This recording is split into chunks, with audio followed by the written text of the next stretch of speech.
I can start? Okay. So, welcome to the last lectures.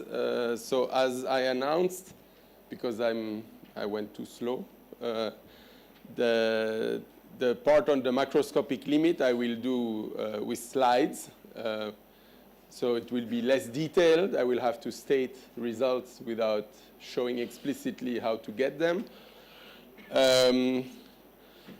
A part of it is already on my handwritten notes, so I was planning to maybe scan it and make it available. People ask, so I think at some point I will send you a PDF with scanned stuff and also the lecture on Maxwell-Demon that we did yesterday during the exercise section. I will put all this together and send it to you when I come back.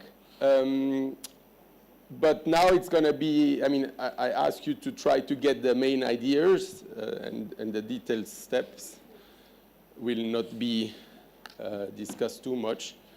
We will see if maybe we have time at the end, but I don't think so. And just a little point is I will have difficulties with the pointer because I think it's because I'm colorblind, but I don't see at all the pointer. So I think you see it, but I don't see it.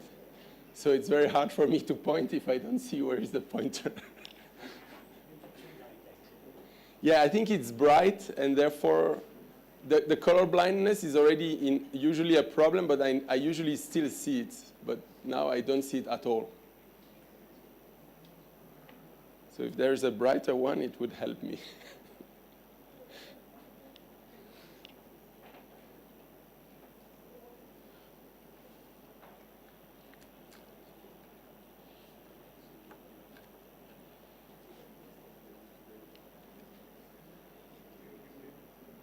This I see. Okay, great. This will be forward, this will be Yeah. backward, this will be laser. Yeah, thank you very much. That's great. It's going to help me a lot. Okay. Okay, this is just to remind you the picture from the beginning. So we now discuss stochastic thermodynamics, and I prepared already the language that we use to describe systems to take the macroscopic limit, which is going to this description in terms of densities. We are looking at densities, number of units or molecule in a given state. And I tried to show you that chemical reaction network, Potts models, electronic circuits, they all fit this category of systems. And now we're going to see how to, in practice, take this limit.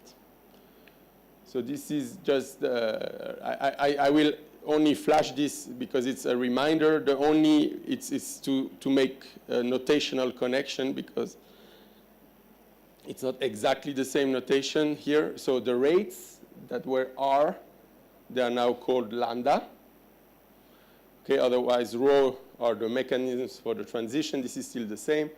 Delta, the vector telling us how the density change under a given transition. And the potential is the same notation. The non-conservative forces, which you remember is a product of the current times the fundamental forces that we went through all this procedure on how to identify them. I put this together in W of rho. I called this also A of rho yesterday on the blackboard. So these are the non-conservative forces. Okay, this is what drives the system out of equilibrium. When this is 0, the system is detail balanced. And because when I present this to make it more intuitive, I take the temperature out so that phi becomes usually a free energy. It's simply a matter of interpretation. We've seen that we can do things in general by simply taking T inside phi. Then it becomes E over T minus S. And then we can do things also in non-isothermal systems.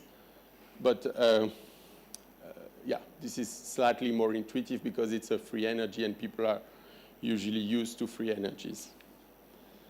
This is standard stuff that we've seen. So all this you should be by now familiar with.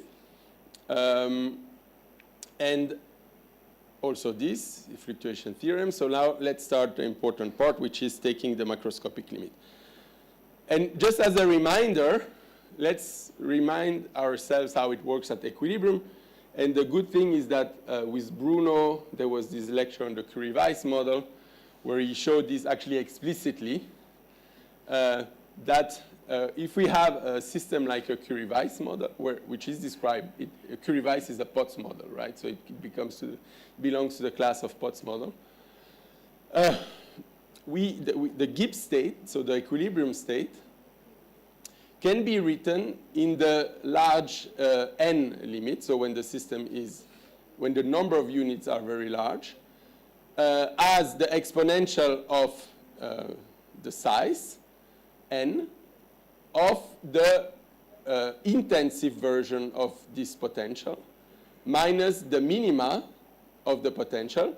And this is the typical thing that we plot when we look at a phase transition. We plot this phi of x, and the minima gives us the macroscopic value of the observable, and for the Curie-Weiss model, the typical observable is the magnetization, okay?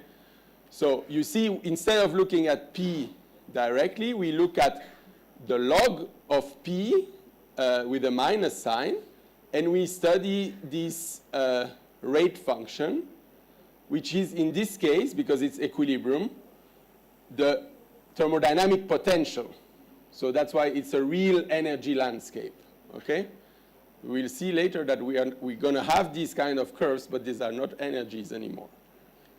And then when we study phase transition, we study how we can go from rate functions which have a single minima to rate functions which have multiple minima. And this is exactly what you've seen, so I don't need to spend much time on that. Okay?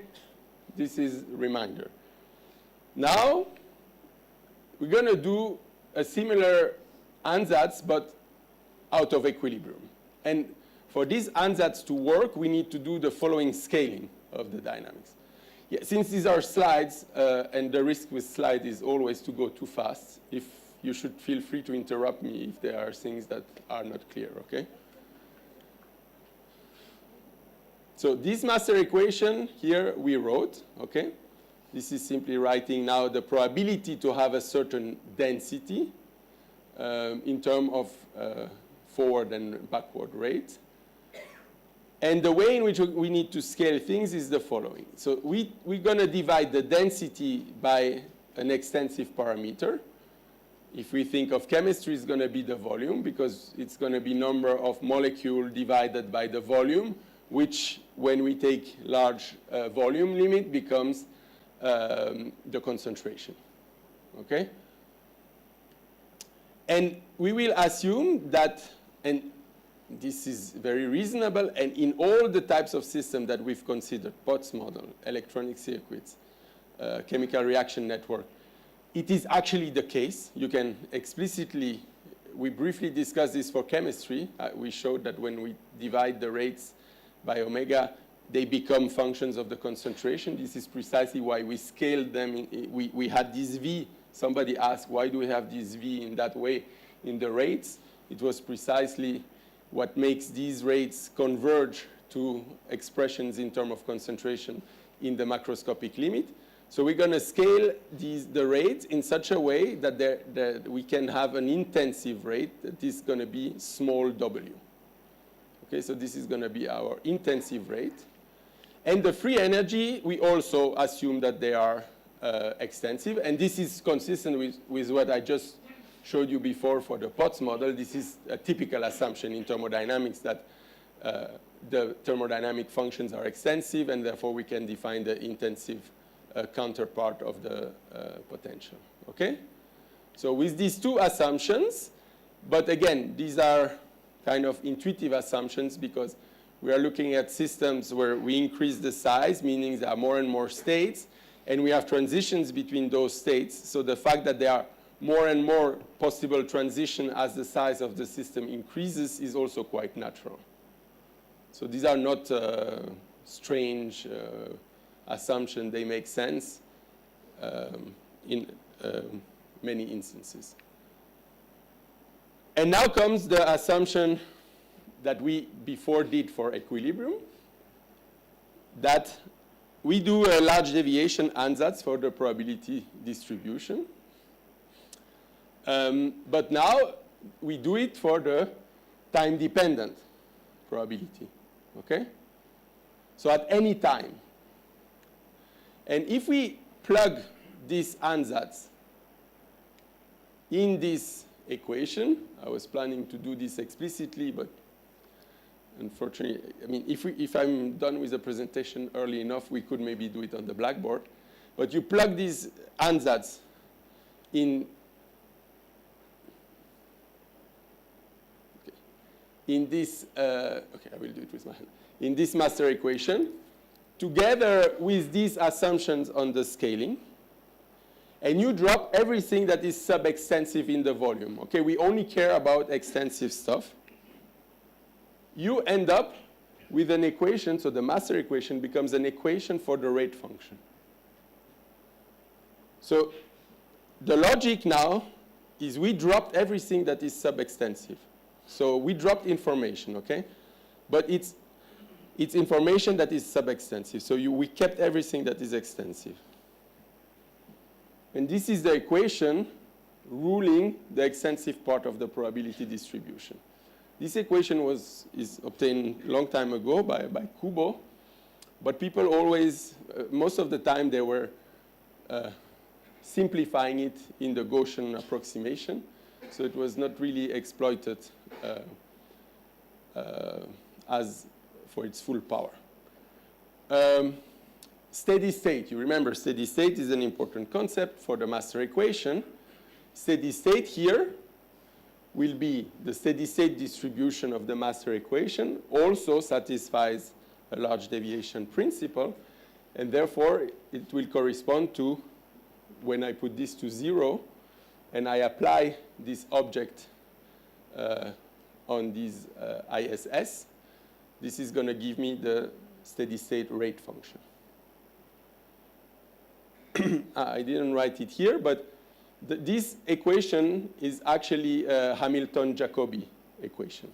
If for those who know who remember what Hamilton-Jacobi equations are, where the derivative of I plays the role of the momentum and x of the coordinate.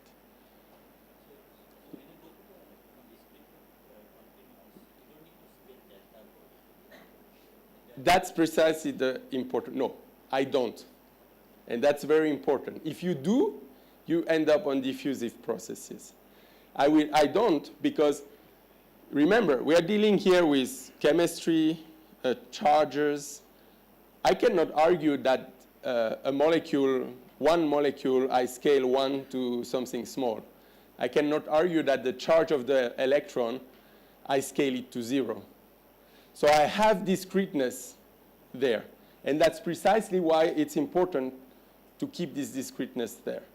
So I don't scale delta. This is going to be crucial for taking the diffusive limit, but not here.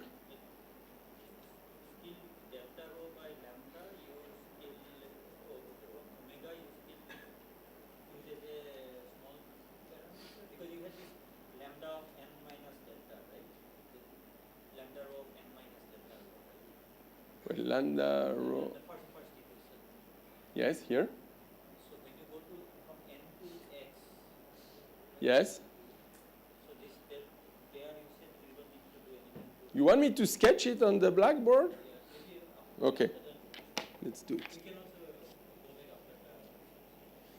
after that. Oh, but I think if it's important, maybe I can simply briefly sketch it. Because this was I was planning to do that calculation, so. Just need to find it.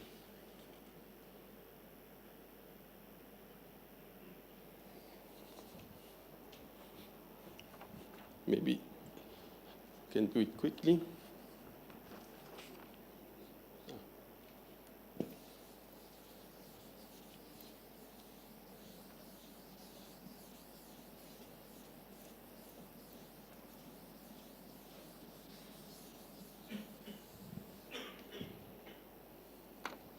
Okay, so the scalings of the rates, we have it here. Here we go. So I need to adapt my notation. P of, here it's N. Yes, so this is X. And here I use omega. It's going to be an effort of translation. Okay, this N here is the size of the vector, because to define my density, I have N variables, okay? So this is how I'm going to scale the probability distribution. And now if I go from that master equation here, so I put the, it's not V, it's omega to the N.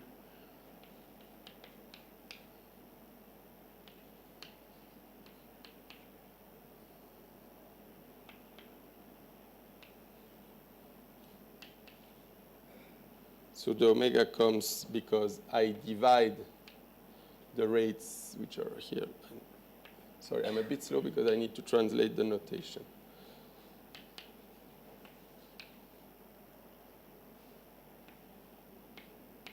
So this I divide by omega. The probability distribution Vn, Vn.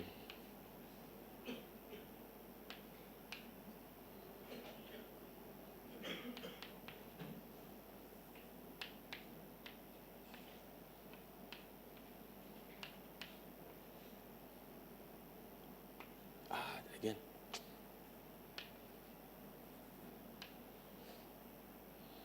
Donc ça c'est ça.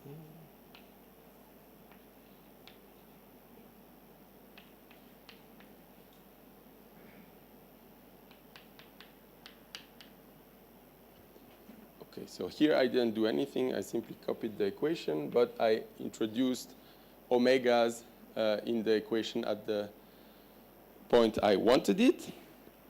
So now, when I'm taking large omega, this is going to become the time derivative of P of x t equals. So these are the scaled rates that we have here. So I'm going to have omega sum over rho W rho C minus delta rho over omega. P C is x.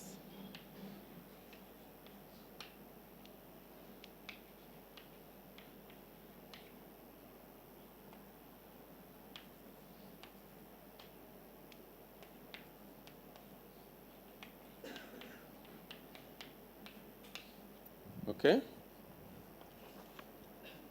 And now I do the large deviation, I add the large deviation ansatz.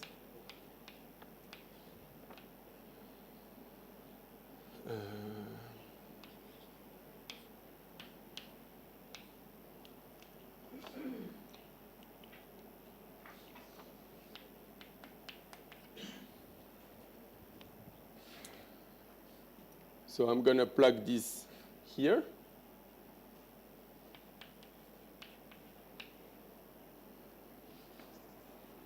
So here, derivative of this, I get the exponential and the derivative, the minus the derivative of I. Okay. Here I get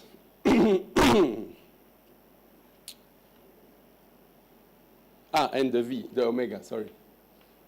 Because this, this one will go away with this one. W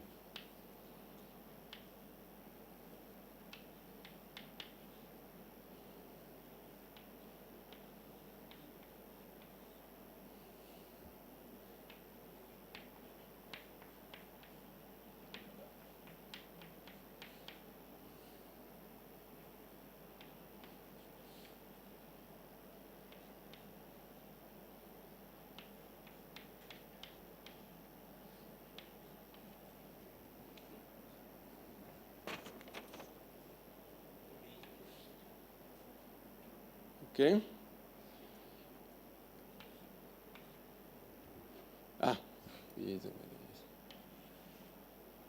And minus omega rho of x e to the minus I x of t. Voilà.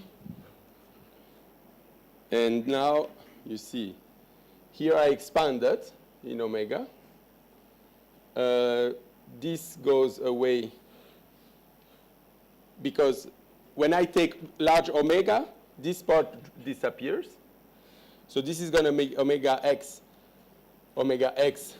So this part here drops with this part. And I am left with the sum over rho of omega rho x exponential minus delta rho di dx over, no, the omega is still there. Where is my minus 1 now? That's minus. Where did I lose it?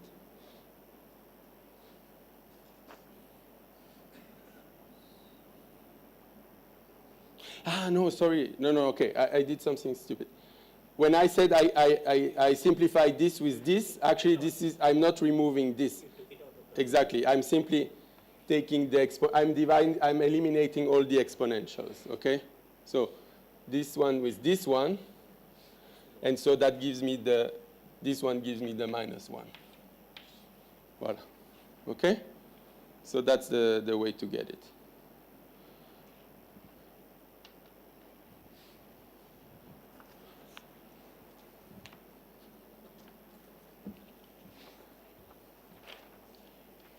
Good. So now we have this this equation for the rate, the time-dependent rate. And now another thing that would be interesting to do on the blackboard is how to show that the minima of that rate function, this is what I try to symbolically represent here, the minima, which you remember in equilibrium thermodynamics, is the macroscopic value of the magnetization. Now it's going to be the macroscopic time-dependent behavior of my system, because this is the rate function of my time-dependent probability distribution, satisfies this equation, which is a nonlinear equation for the minima, where the form of u is given by the scale rate multiplying delta rho. How do you get it? To give you an idea, what you do is you take the average here of n of this thing. So you write this as in terms of averages. And because in the large n limit, the large deviation ansatz here is telling you, the bigger omega, the more and more likely narrow becomes your probability distribution. And so you have this average, you have this rate function, and so you say that the average is basically reducing to the minima of the rate function, because it's the minima of this rate function that is the most likely behavior. So from the average, it's like you cut, because the equation for the average without taking the macroscopic limit here would not be a closed equation, but you can close it by saying that the probability distribution becomes fully concentrated around x. And if you do that, you get this equation here. So it's important to see, how nonlinear dynamics also naturally emerges out of these stochastic processes in the macroscopic limit.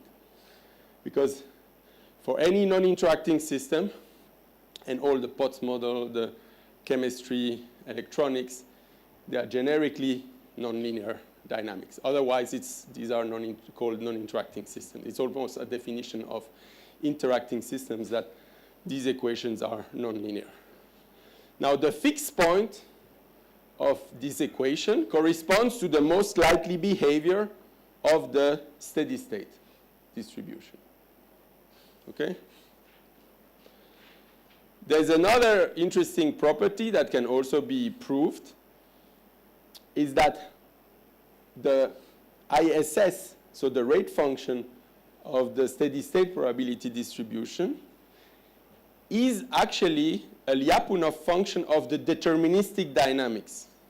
So it means that if I evaluate this rate function here, okay, this is a function of x, but I evaluate it along the solutions of these deterministic dynamics, it always goes down.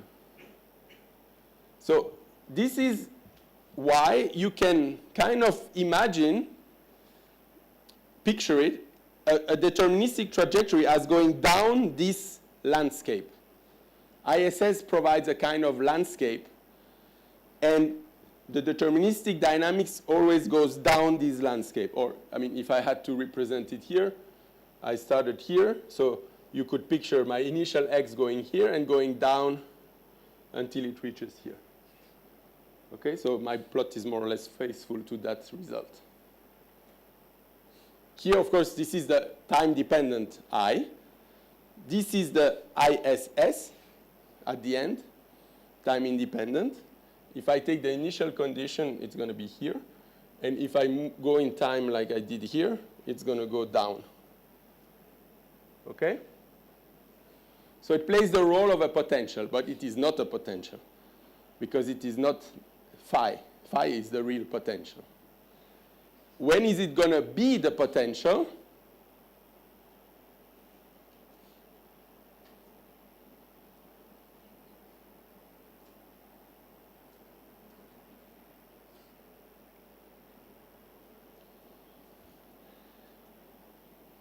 This we saw,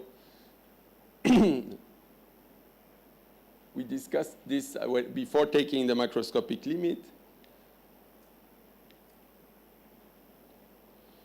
Equilibrium is a special case of steady state, when the work, the non-conservative forces are zero, which is called a detail balance dynamics. So if the dynamics would have no non-conservative forces acting, then we would be relaxing in phi of x. This would really be the landscape, okay? So this would, in the Potts model, this would really be this guy. We would be going down here, or down here. Yes? Why I without a single global minimum?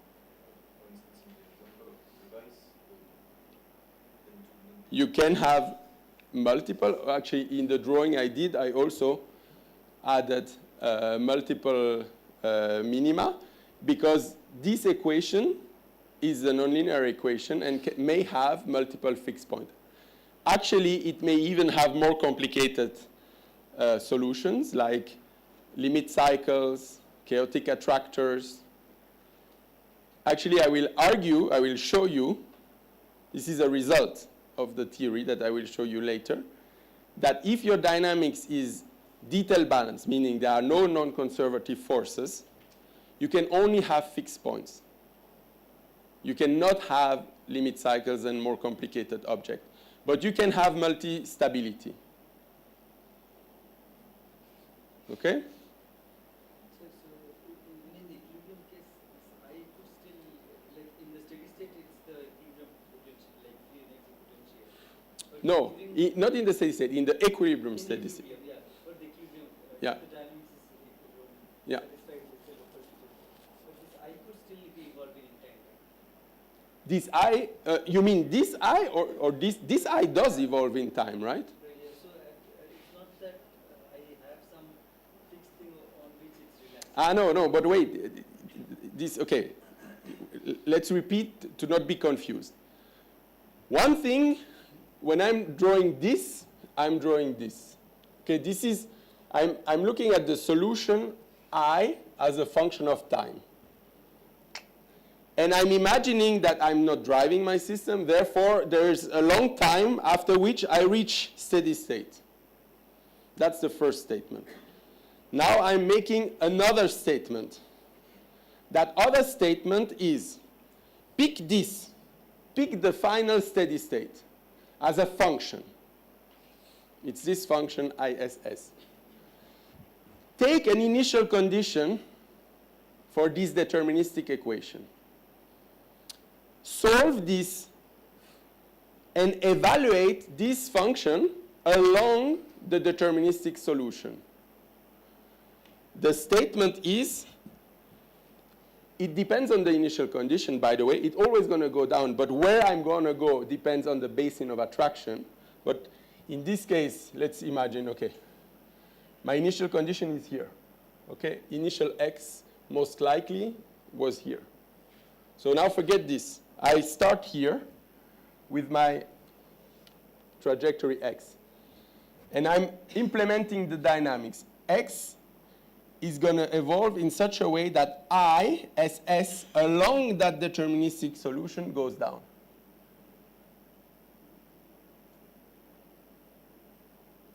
Is the statement clear at least? So this is really saying that ISS plays the role of a potential for the deterministic dynamics. But it doesn't, where you go, for instance, in this case, will depend on the initial condition. If I had taken an initial condition here, I would have started here. Then I would have gone here to this local minima. But ISS always decreases along the deterministic dynamics. It's actually not difficult to prove.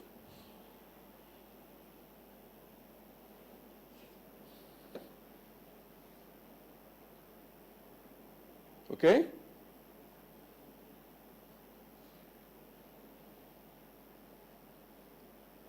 Abhishek, do you want to ask something? Like for a given initial condition, that corresponds to some choice of ix0. I can think of it that way. Yeah. And I could solve just that equation for I and evolve I and find what the distribution does, which is, because it's probably very typical, so it's going to be. So let me repeat what you're saying to make sure that I understand you.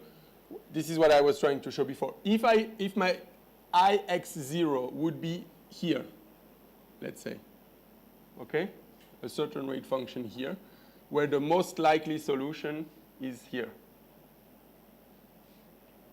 No? I'm saying given an initial condition x, right? The initial condition for I or for x? So given it for x, let's say. Okay. Doesn't that correspond to a delta function in p of x? No, not necessarily. It corresponds to the minima of a choice of p of x. So for a given p of x0, I will have a rate function whose minima is going to be my initial condition for this equation. Okay? The velocity here is also a function of time. It's xt. X, yeah, the velocity, you mean the derivative? Ah, okay. Okay. You maybe, if the rates depend on time, I may have non-autonomous dynamics, in which case my PSS will be a time-dependent function. That's the more, it's still, everything I'm saying still holds, except that everything becomes a statement, an instantaneous statement. Okay?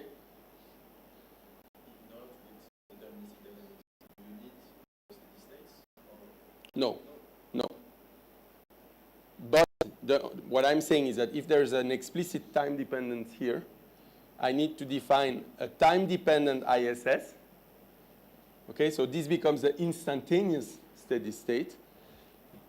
And then that statement is only true at every instant. But this picture that I'm relaxing in a fixed ISS is not true anymore. changing.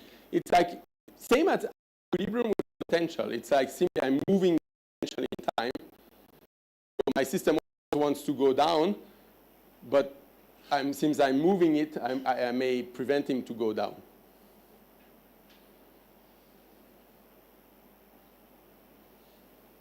Yes? Or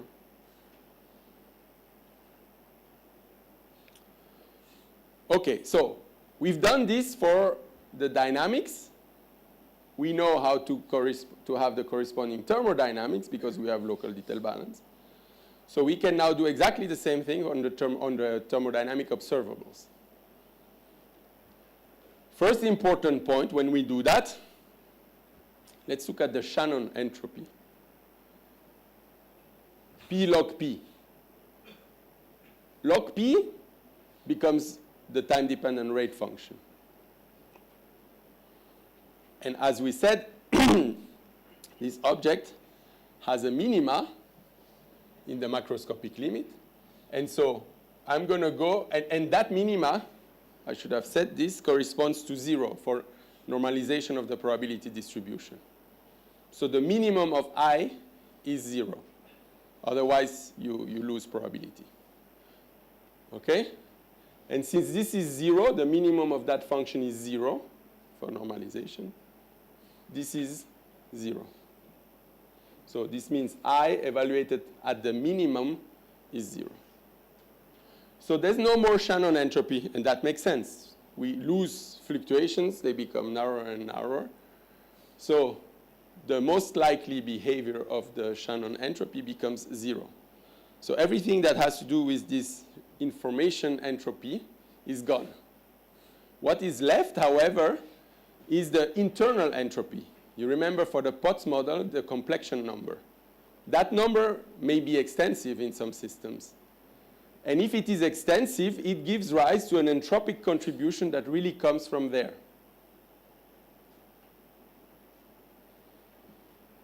But beside that, we lose the Shannon. You can apply, it's the same procedure as here, but on thermodynamic observables. You replace the probability by the rate function. You know how the rate scale. You take the large volume limit. Entropy production, the most important quantity. Here I focus on that one, but you can do it in the paper. It's done for all the thermodynamic quantity. Becomes something that I find remarkable because it really looks like what we had at the stochastic level, but in terms of stochastic state. Now this is for the deterministic dynamics. We have the intensive rates evaluated along the deterministic solution.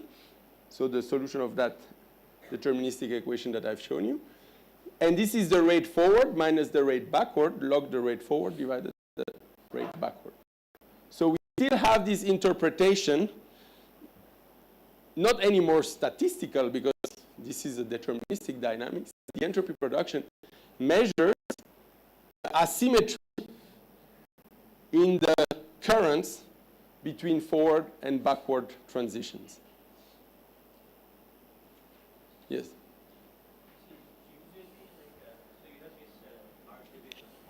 Yes. Suppose I just give a prefactor which can be which is dependent on omega. In principle, there can be a prefactor which depends on just omega. Yeah. But that will give me some entropy. When I take log, there will be a log omega omega term, right? But if you scale it, if you divide it by omega, you need to divide. Here I kept it divide by omega. But still it will go like log omega.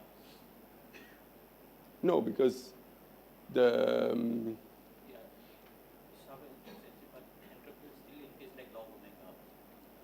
No, I'm saying yeah, it's a constant term, right? But it depends on omega, yes, right? I mean 1 by square root of omega or something like that. Yeah, but the prefactor doesn't. If I divide, if I take log of this and I divide by 1 over omega, the prefactor will drop in the limit omega goes to infinity. So whenever if I define, I actually should have done this because this is actually what I do for every thermodynamic observables, you see, I divide it by omega. So I should have actually divided this by omega to getting rid of this omega here. This would get rid of the extensive factors.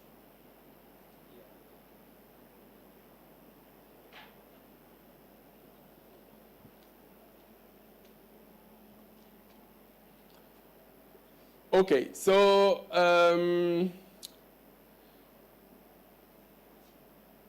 is it clear now? So we can take every thermodynamic observable, scale it, make it intensive, and get the corresponding expressions in terms of the deterministic dynamics.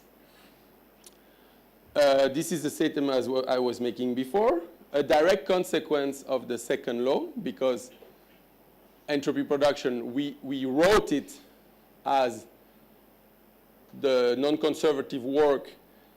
Here I dropped the driving. I assume that there is no driving. The non-conservative work minus d phi is always greater or equal to 0. So when this is 0, I get the statement that this always decreases. Okay? And this is the statement that I was making before, that now for detailed balance dynamics, the deterministic dynamics is such that it minimizes the thermodynamic potential, the intensive thermodynamic potential, which is an important result from equilibrium statistical physics, that we always minimize. We know that equilibrium is the state minimizing the thermodynamic potential, but it becomes now a dynamical statement. You don't have to do the minimization by hand. If you can solve the dynamics, it's the dynamics that does it for you. And you know the path that it's going to take.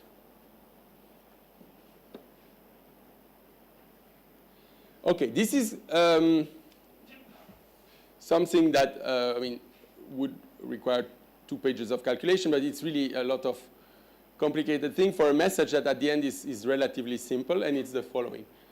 So U can be split into 2 contributions, VSS and F. This is definitions. And just to show you that there are explicit expressions for this object in terms of the scaled rate, and you see ISS entering inside this thing, and here a kind of mobility matrix. So we have explicit expression for them.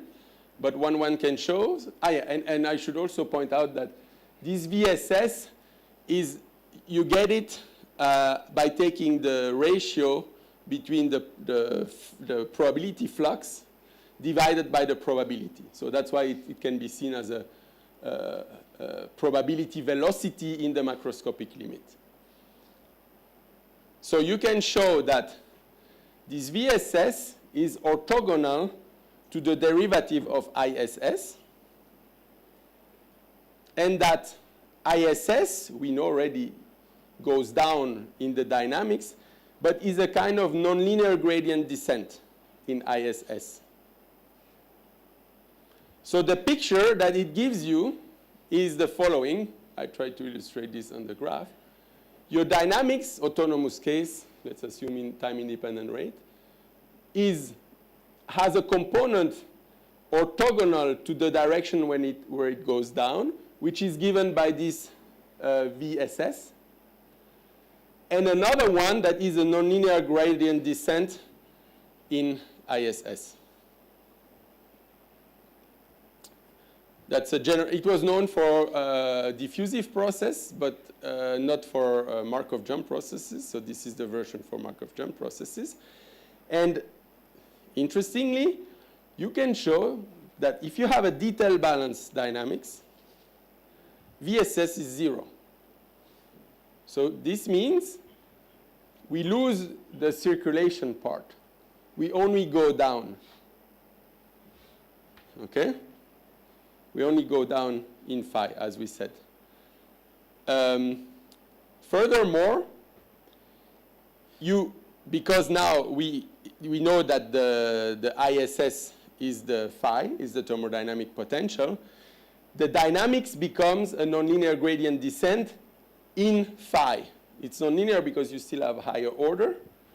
But if you want, when you're close to the equilibrium point, you have a real gradient descent dynamics. So yeah, linear, because you can evaluate D0 at equilibrium.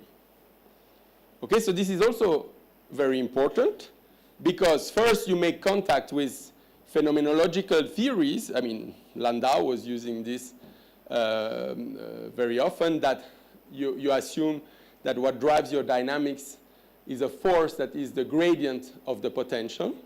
And you see that this only holds for detailed balance dynamics, no non-conservative forces, and close to the fixed point. Otherwise, you need to be also careful about the nonlinear component of your coefficient here.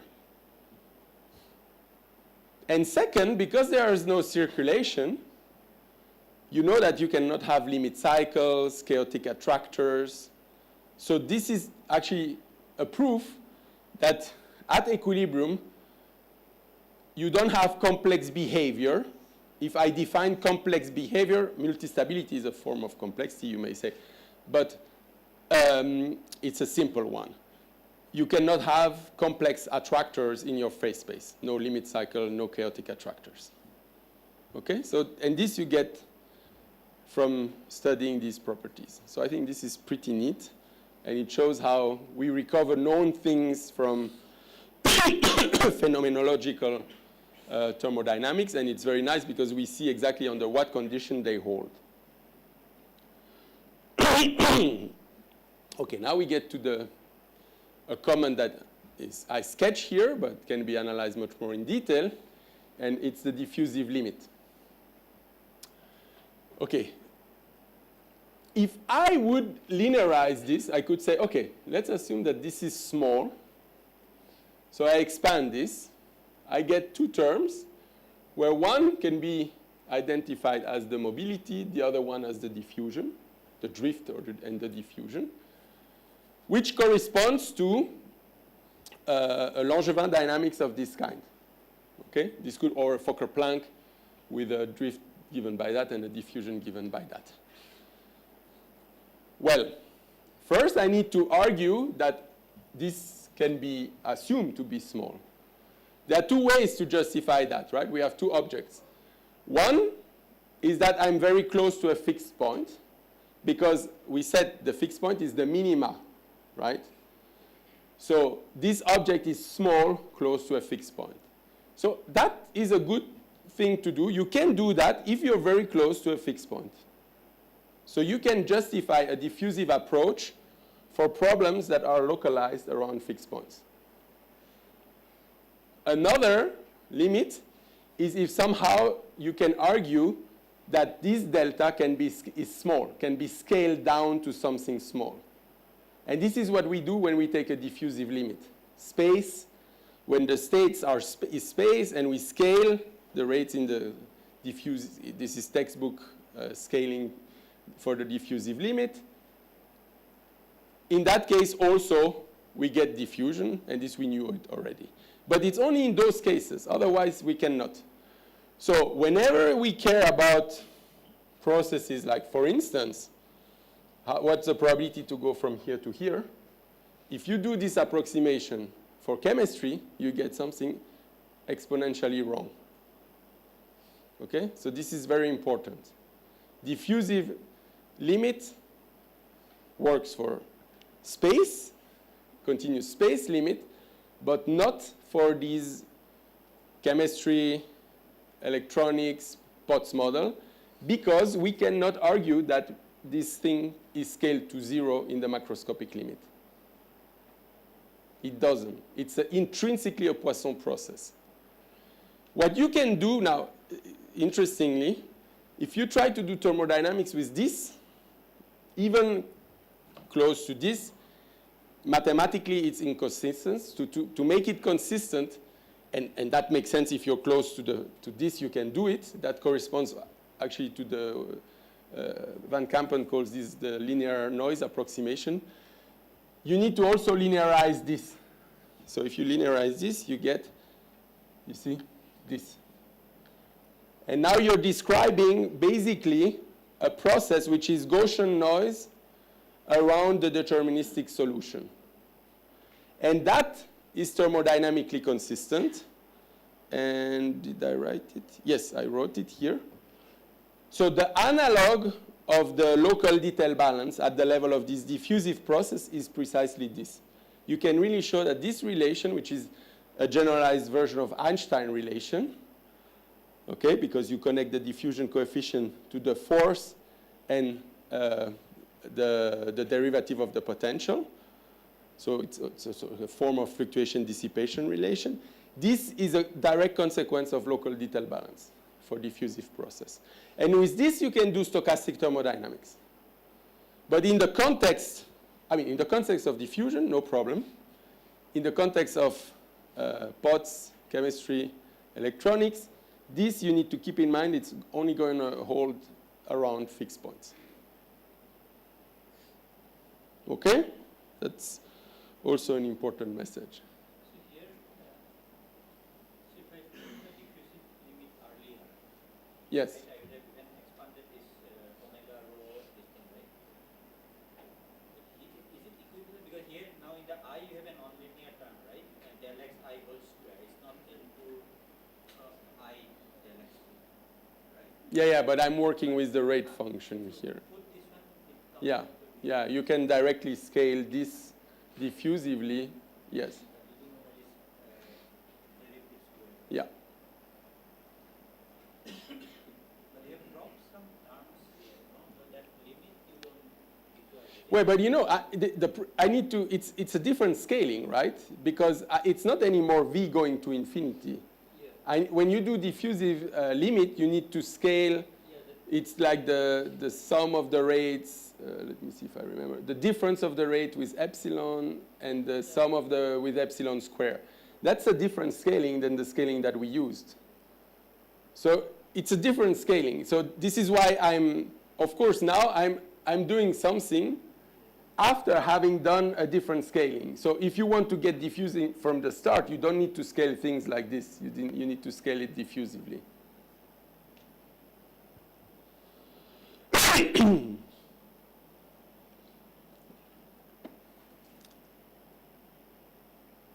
Okay, I will briefly come back on that. Yes.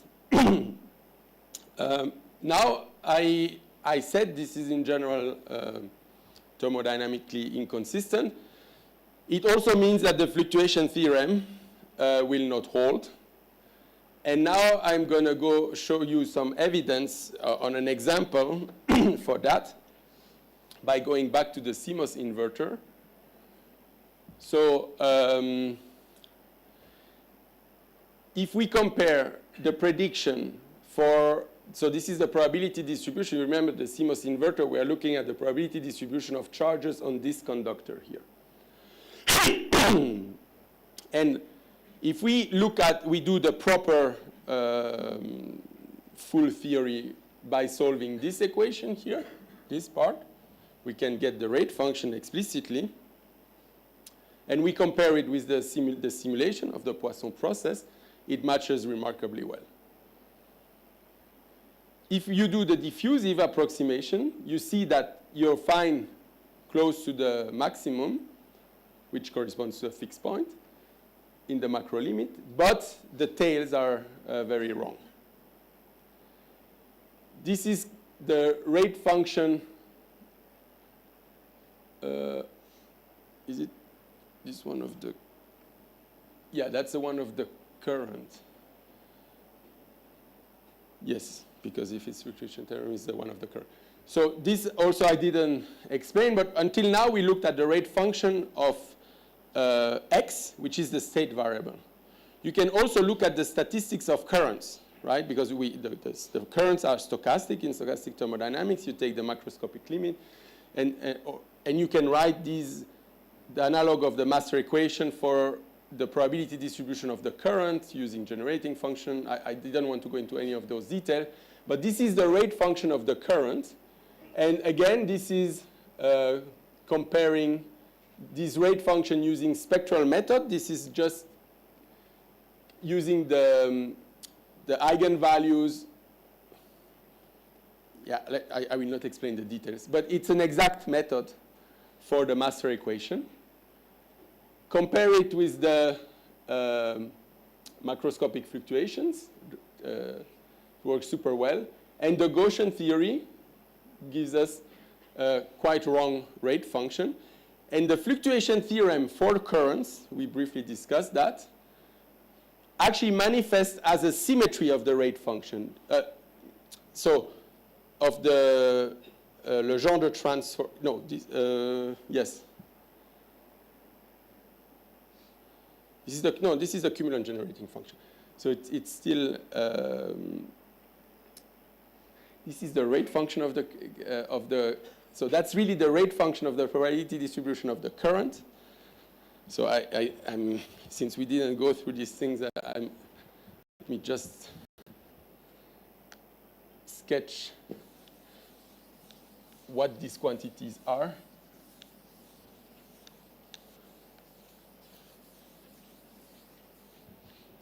So we can analyze the probability distribution of a current, and that will also satisfy a large deviation principle.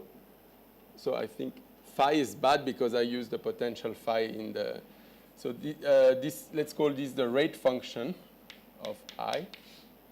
And I can take the cumulant generating function associated to this observable I, and you can show that it's the Legendre transform of the rate function. But again, I mean, I don't want to go into those details. The message is fluctuation theorem translates into a symmetry of the cumulant generating function. And these things cross at 0 and at the value of the thermodynamic driving force, which in this case is VDD minus VSS. And this thing needs to have that symmetry. And you see that the Gaussian theory completely messes up that symmetry.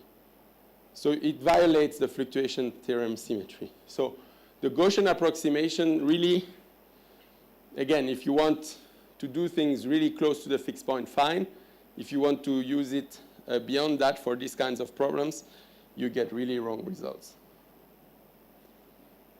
Okay, now an interesting new result that one can get connecting, and this is surprising to me because we know that at equilibrium the probability distribution is related to energy.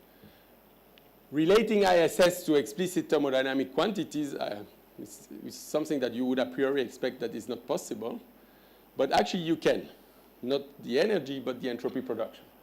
And it's a direct consequence of looking at the macroscopic limit of the adiabatic, non-adiabatic decomposition. We talked about that. So if you take the macroscopic limit of these two parts of the entropy production, one, interestingly, recovers the statement that the time derivative of the rate of the relative entropy between P and P steady state is given, it's again this argument of the minima of the rate function, by the ISS along the deterministic trajectory. So what this means is that your deterministic trajectory is going down in ISS. I already mentioned that. Actually, this was known in the mathematical literature, but it is nice to see that it comes as a consequence of the non-adiabatic second law. It's an interesting point. I wrote it explicitly here. Now, the adiabatic part, if you take the macro limit, is the macroscopic, by definition, adiabatic is total minus non-adiabatic. So you can rewrite it as the total entropy production minus the derivative of ISS. We call this emergent second law because the second law is only a statement about the fact that this is positive. Now we have a statement about the fact that these two things need to be positive. And look at the meaning of that object. It's very interesting, because this object is the object that characterizes large macroscopic fluctuations in the steady state. So it's an object that speaks about fluctuations. This is the entropy production along a deterministic trajectory. So we have a weight that relates the rate function along a deterministic trajectory, but this is a statement about how things fluctuate, to dissipation along deterministic trajectory. And we have an inequality between them. And one can actually show that this inequality becomes an equality if we are close to equilibrium. This is the analog of a linear response theory, not in the probability, but on the rate function. This is better, because remember, if you make a perturbation theory on P, and if you make the perturbation theory on the exponent P as exponential of something, and you do the perturbation on the exponent, it is much better. This is a common trick, actually, that we use in physics. So it's a powerful linear response theory at the level of the rate function. You can show, actually, that this thing becomes an equality, and that what you find is that if you take the deterministic entropy production and you evaluate it along deterministic trajectory that are solution of the detail balanced deterministic dynamics, this means that the deterministic dynamics for W0, this is typical in what we do when we do linear response. We manage to get things from non-equilibrium expressed in terms of equilibrium. And here it's the entropy production evaluated along the equilibrium deterministic dynamics that is equal to the change of the force evaluated along this equilibrium trajectory and the derivative of phi, which is actually the derivative of ISS. Okay, so this x is calculated in the case where W is 0. But we can get the first order correction in terms of rate function when W is non-zero by evaluating this along the equilibrium deterministic dynamics. And this means that I have now a tool here in general with an inequality, but I know that closer to equilibrium is going to become an equality, where what I can do is generate deterministic trajectories by picking different initial conditions,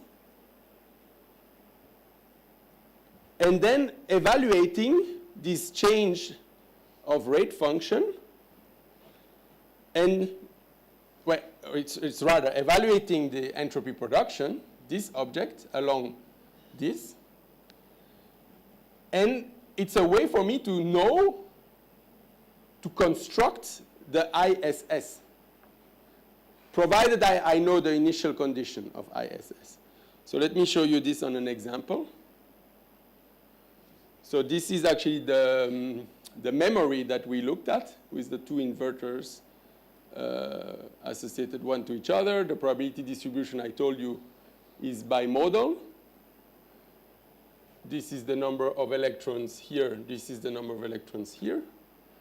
This is what I was telling you now in terms of rate function. If you take at steady state the log minus the log of this probability distribution, and you look at it along this line, because there's a symmetry in the problem between here and here, so everything is captured along this line, you get this.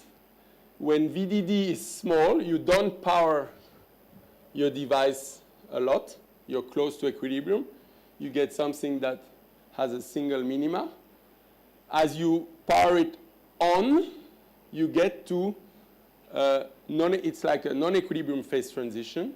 You get to a bimodal system. So you see here that the existence of the two states is really a consequence of going out of equilibrium. I alluded to that already yesterday.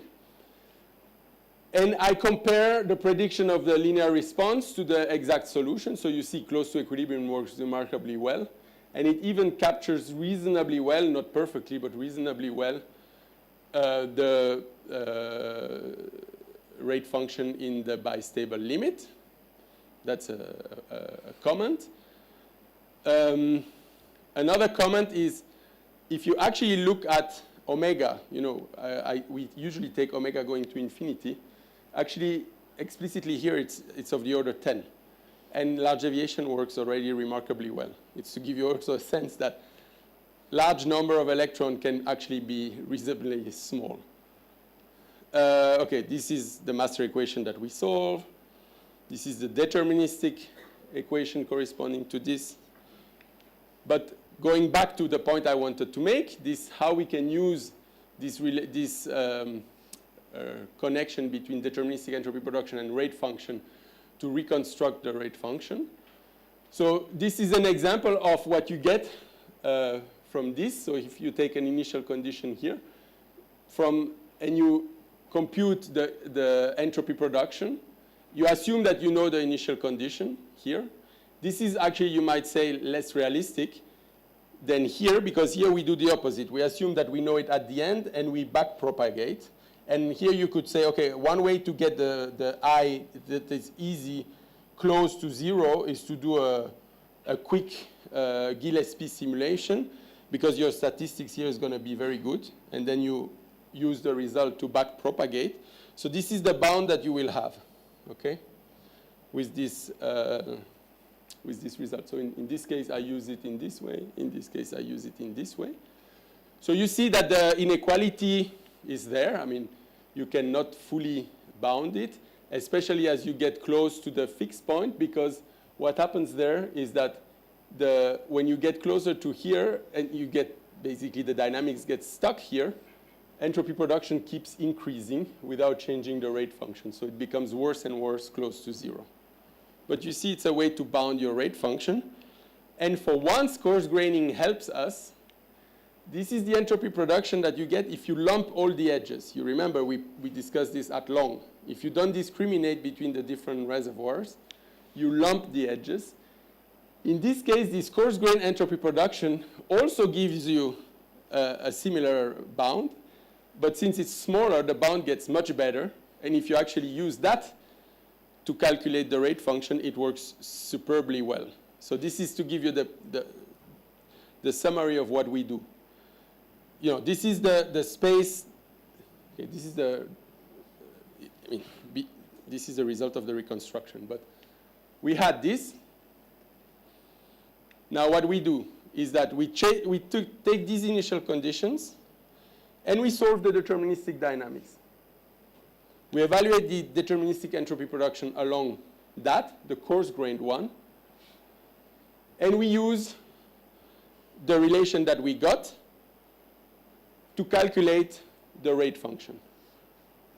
And we basically reconstruct almost perfectly the probability distribution. We re-exponentiate it, and we compare it to the original one. So this was the original one and the reconstructed one. So it's a kind of trick. It can be used as a tool. I mean, we haven't explored how good it can be exploited. But certainly in this model with the coarse grain entropy production, it works remarkably well. And coming back to the interpretation, I think I want to emphasize that it is remarkable that an object characterizing fluctuations at steady state is related to the deterministic entropy production. I like to say that it has a flavor of a fluctuation dissipation relation in a more general sense, because this is about fluctuations in steady state, and this is about dissipation along deterministic trajectories. And actually, in the Gaussian, if you assume that your rate function is Gaussian, you recover the standard fluctuation dissipation theorem from that.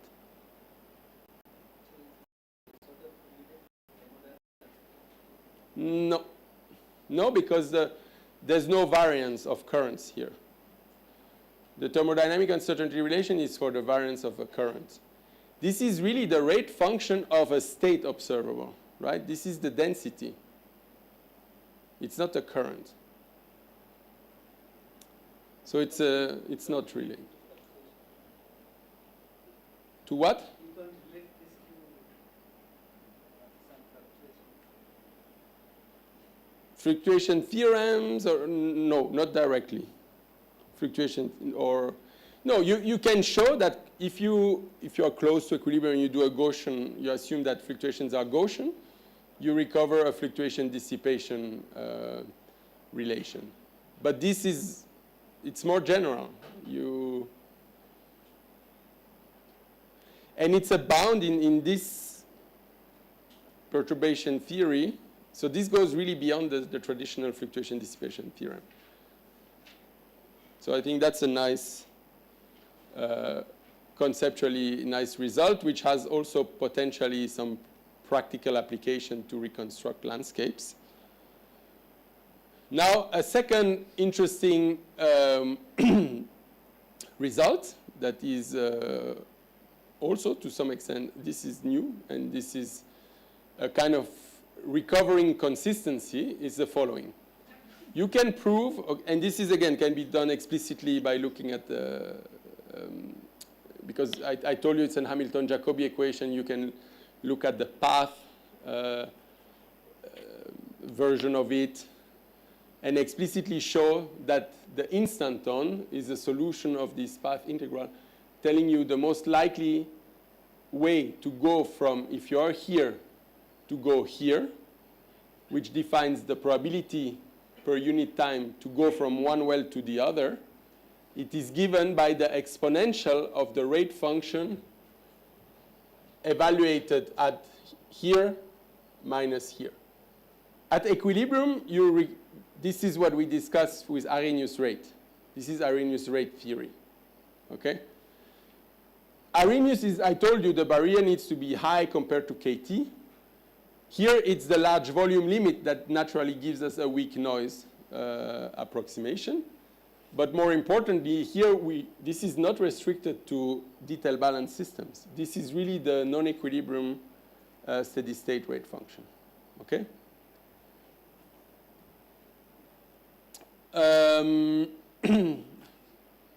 When, again, detail balance, I'm close to detail balance. It's, again, not a result that you can get in general, but when you're close to detail balance, you can actually show that the log of these two k's, so probability to go here divided by probability to go here, you take the log. This should already start reminding you of something. We looked at these quantities over and over again because that's local detail balance. The log of these quantities is related to the difference of the equilibrium free energy. No. This is this and this. So, because it's the ratio. So this is this and this. And the non-conservative force. And the non-conservative force in this context can be explicitly written as, so this is the entropy production along the instanton. The instanton is this, I told you, is this trajectory going from here to here. So this goes from gamma from here to here. So it has a minus sign because I'm going from here to here. And this one goes from here to here. And it's the integral of the non-conservative force multiplied by the flux.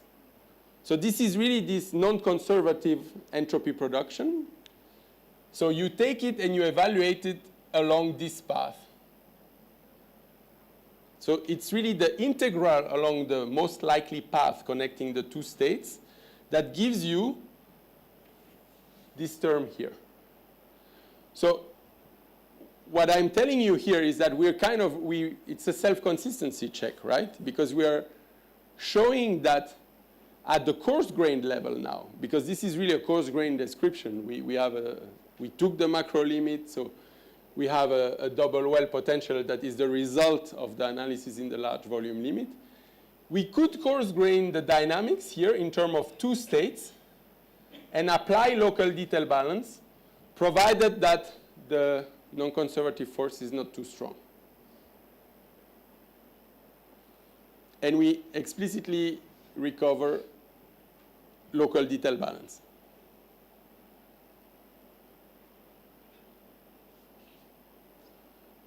Is the logic clear, or is it? Feel free to ask questions. Huh? I'm feeling I'm losing you a bit.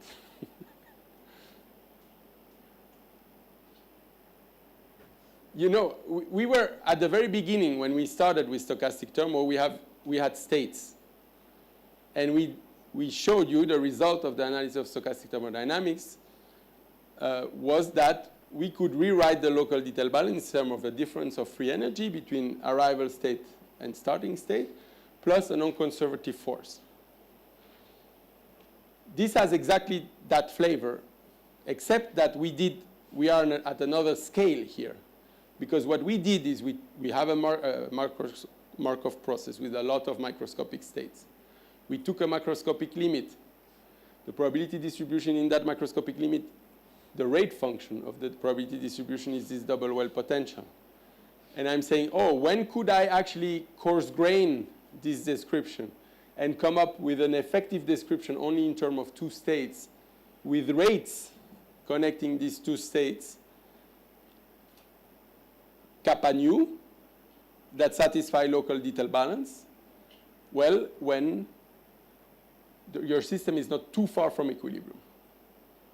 And you have an explicit interpretation for, I mean, this is obvious, it's the corresponding minima of the equilibrium potentials, and the non-conservative force becomes the integral of the non-conservative force at the mesoscopic level integrated along the instanton.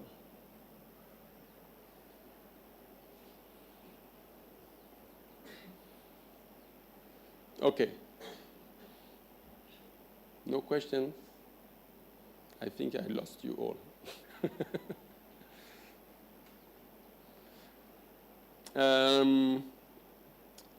I can also, this is another result, I can also bound the log of the rate.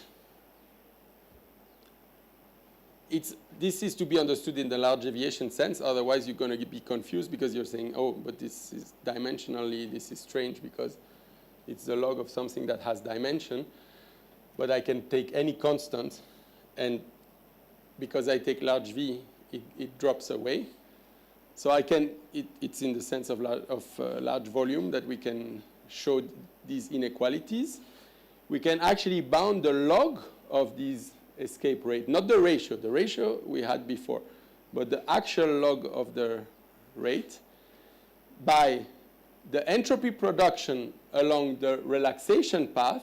The relaxation path is I start here and I go here. And the instanton path, which is I go here from here to here. These instanton are, I can calculate it. It's actually related to the dual dynamics.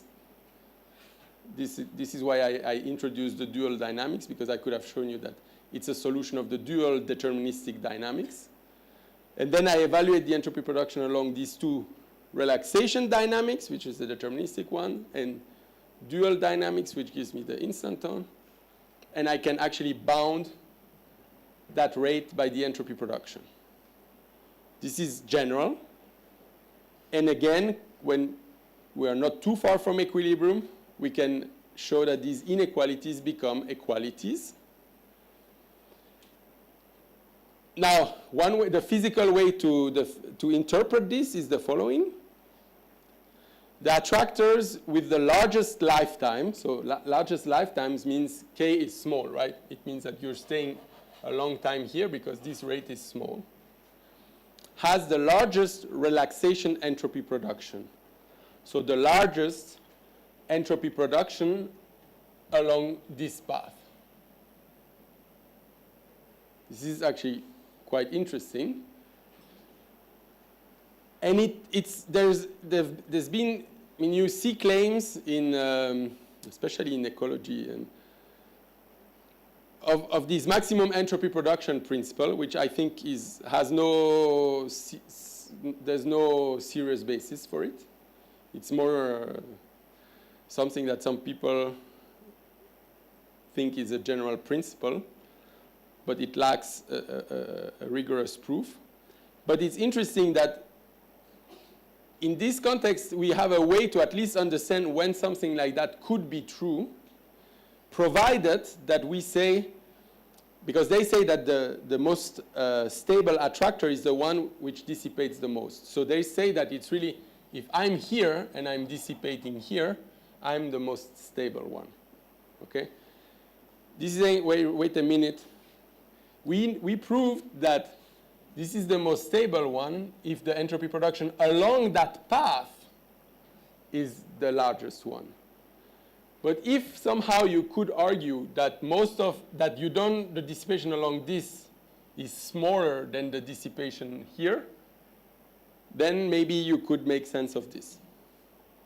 I'm saying this as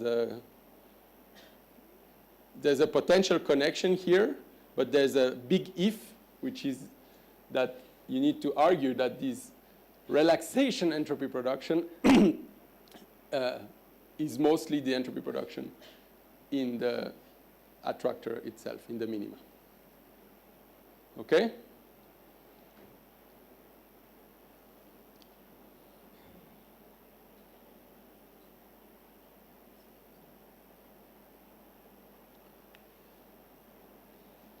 Okay, this is another simply numerical evidence of the bound, because in the memory I told you we can study the error rate, and this is exactly the error rate, this k nu. And we can see how the bound works. You see it's not super tight as you move away from equilibrium, because this is the real escape rate compared with the bounds from the two sides. But in that model I told you, this is specific to that model, one can prove actually that the error rate is proportional to the dissipation to the square. But that's a system-specific statement, while this statement is really general.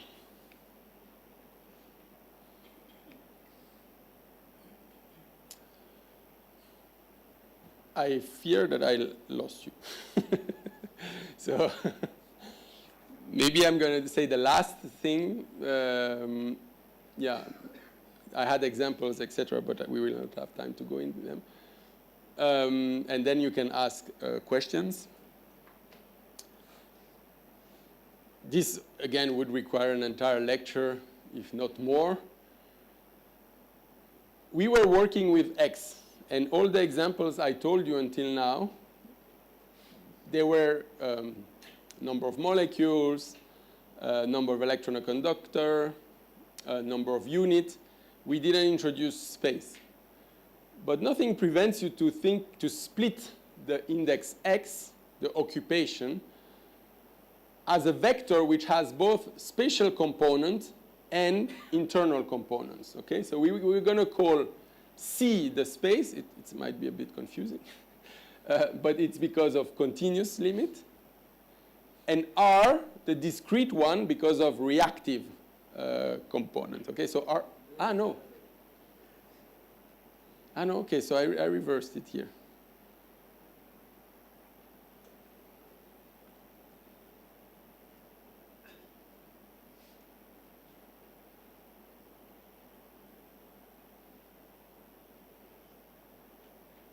No, okay, I see it's consistent what I did here. It's because I think in the paper it's the opposite, but okay. So revert statement, R is real space, C is the internal degrees of freedom, so chemistry. So think of it, the easiest way to think of it I find is a concentration field, right? Now you're looking at the number of molecules of a certain type at a certain point in space. And so you have these two sets of degrees of freedom. Those ones are the ones we've been working with. And I told you, for those ones, you cannot take a diffusive limit. But you can actually take a diffusive limit for those ones. And it's a specific scaling that you need to choose in such a way that actually you take space going to 0 faster than volume going to infinity, which physically means that you're defining some elements of volume, you have a continuous space limit, but in every element of space, you have mesoscopic numbers of molecules. And so with that scaling, you get basically a field theory. And the general expression, I send you to the paper to look at them. But the connection, because many people ask, to macroscopic fluctuation theory is obtained when you only consider space. So these are particles which have no internal structure. It's only space.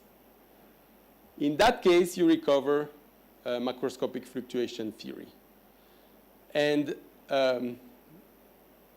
depending on the form of the thermodynamic potential that you take, you can make contact either with the Dean equation, which is one of the famous results that usually it's obtained by starting with overdamped interacting particles and deriving equations for the density and showing that they satisfy a Langevin equation for the density. So this, in that case, you need to take the energy to be this and the entropy to be this, and you recover Dean's theory. And for this choice of energy, so 0 for the exclusion process, but entropy plays a key role. You see, this is a kind of entropy of occupied side and entropy of non-occupied side. And the diffusivity takes this expression.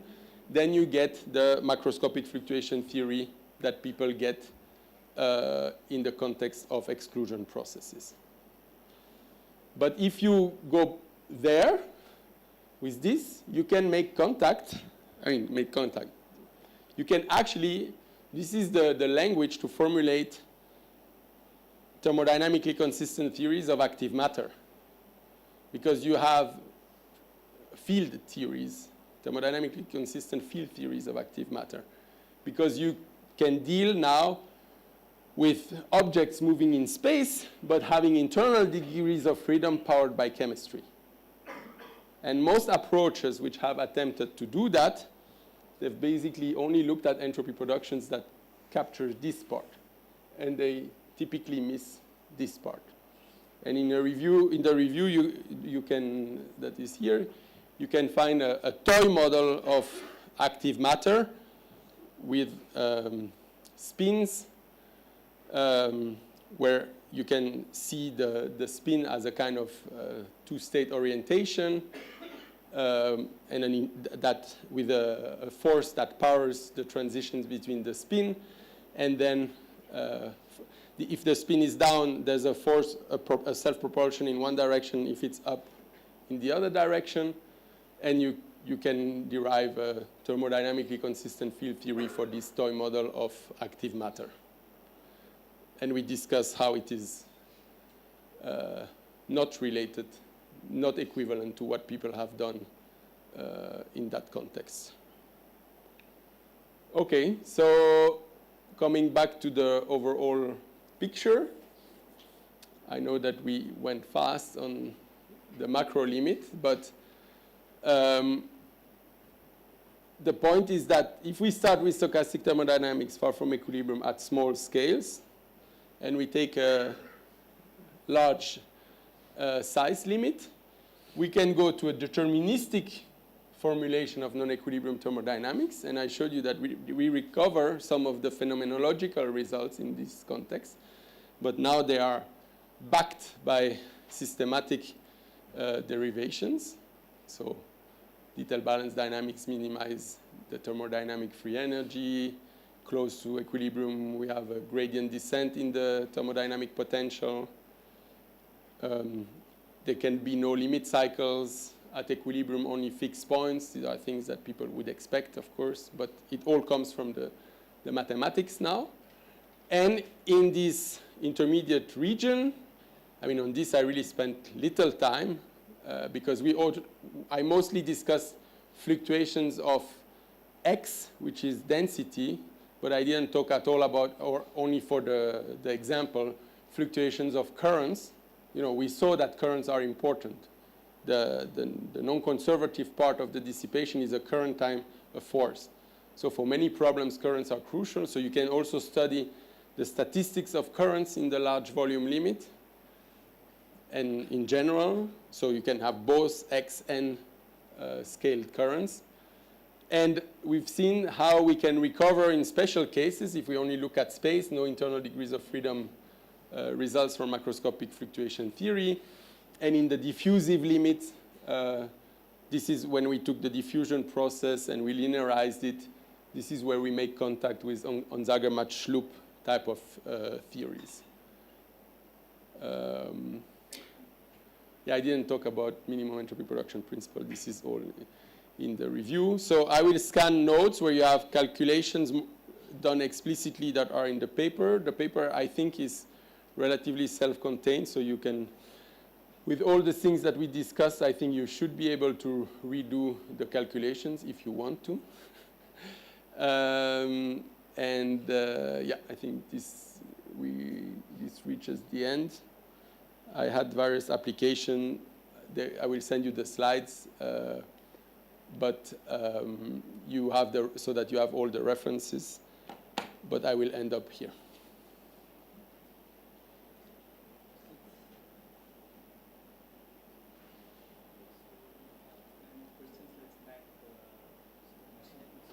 I think there.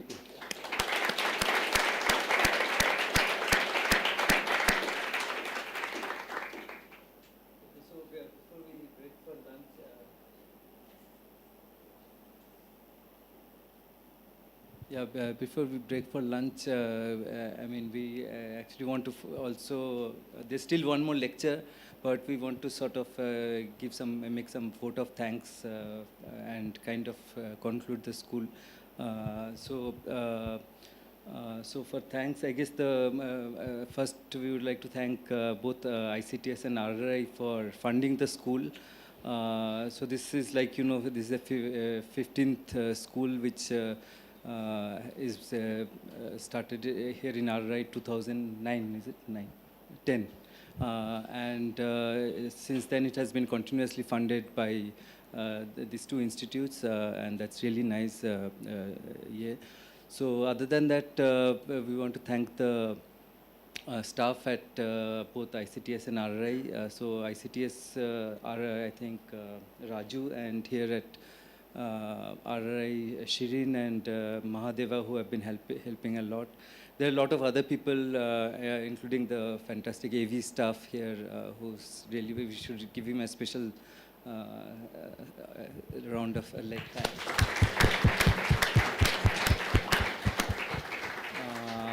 And who else can?